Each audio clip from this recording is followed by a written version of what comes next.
Halo, sekarang saya akan menjelaskan mengenai modifikasi perilaku pada tunagrahita. Let's check this out. Apa itu tunagrahita? Tunagrahita adalah istilah bagi individu yang memiliki hambatan pada fungsi intelektual dan fungsi adaptif yang terjadi pada masa perkembangan. Teori apa saja yang digunakan untuk memodifikasi perilaku tunagrahita? Modifikasi perilaku tunagrahita didasari dengan teori operant conditioning, classical conditioning, dan teori modeling.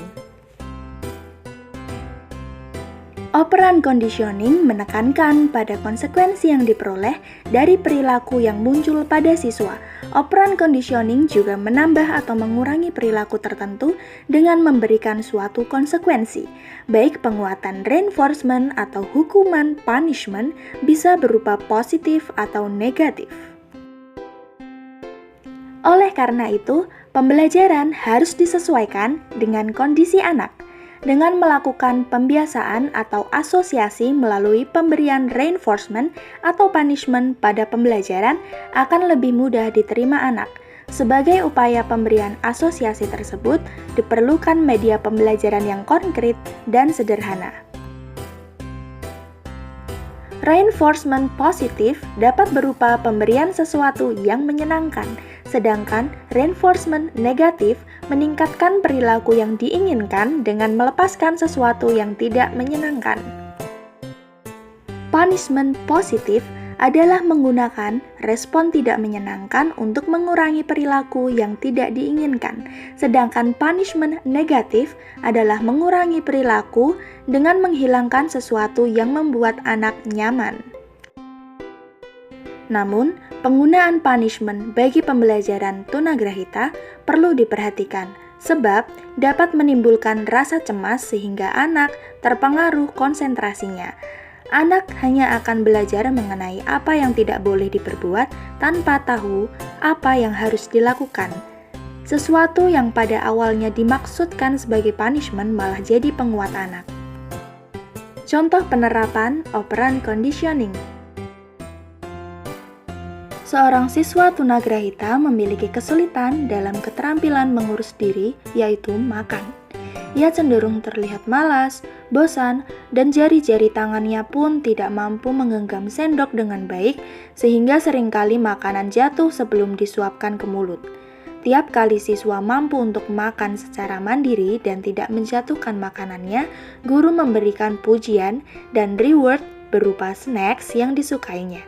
Ini merupakan reinforcement positif, atau guru memberikan time out kepada siswa dengan tidak memperbolehkan siswa untuk mengikuti aktivitas yang disukainya jika siswa terus-terusan melakukan perilaku yang tidak diinginkan. Ini merupakan sebuah punishment. Teori selanjutnya adalah classical conditioning. Pembelajaran asosiatif di mana stimulus netral menjadi diasosiasikan dengan stimulus yang bermakna dan menimbulkan kemampuan untuk mengeluarkan respon yang serupa melalui conditioning sebagai pembentuk tingkah laku melalui proses persyaratan atau conditioning proses. Membentuk perilaku mandiri yang menghadirkan condition stimulus dan condition response. Pada teori ini, individu dapat dikendalikan dengan cara mengganti stimulus alami melalui stimulus yang tepat untuk mendapatkan pengulangan respon yang diinginkan, sementara individu tidak menyadari bahwa ia dikendalikan oleh stimulus yang berasal dari luar dirinya.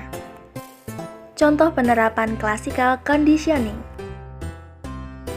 Pada kasus yang sama seperti sebelumnya, namun penerapan classical conditioning dapat berupa guru memberikan condition stimulus dengan memperlihatkan alat makan dan makanan yang menarik pada saat waktunya makan, lalu guru akan memberikan instruksi atau ajakan untuk makan sehingga memunculkan kebiasaan, sehingga akan memunculkan condition respon. Pada saat siswa melihat alat makan dan makanan, ia akan bersiap untuk makan dan menghilangkan rasa malasnya. Yang terakhir adalah teori modeling. Modeling adalah teknik untuk mengubah, menambah, maupun mengurangi tingkah laku individu dengan belajar melalui observasi langsung atau observational learning untuk meniru perilaku orang maupun tokoh yang ditiru atau model sehingga individu memperoleh tingkah laku baru yang diinginkan. Contoh penerapan modeling.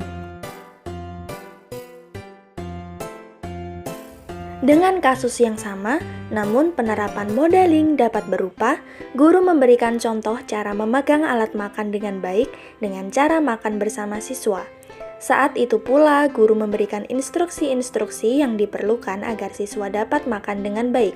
Maka perlahan akan muncul kebiasaan siswa dapat makan dengan baik.